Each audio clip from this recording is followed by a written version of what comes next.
Okay, so last problem for today. What if it doesn't end nicely? So we're going to start like usual, where we have a polynomial divided by a polynomial. I put the bottom on the left.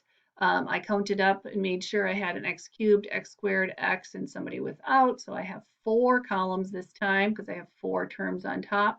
So four columns. I put my 6x cubed into its starting spot, and now I go ahead and do the top. So 6x cubed divided by 2x should be 3x squared. There it is. 3x squared times 5, this should be 15x squared.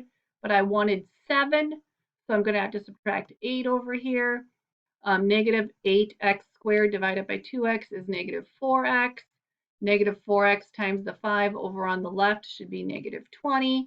But I wanted negative 16, so we're going to have to add 4. 4x divided by 2x is 2, and 2 times 5 is 10.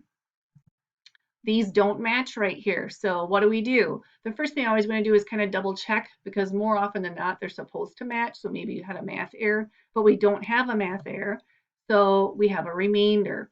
So how much more do we need to get from 10 to 18? We need 8 more. So there's a remainder of 8.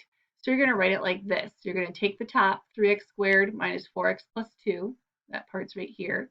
And then remainder 8 over 2x plus 5. That's just how they write it.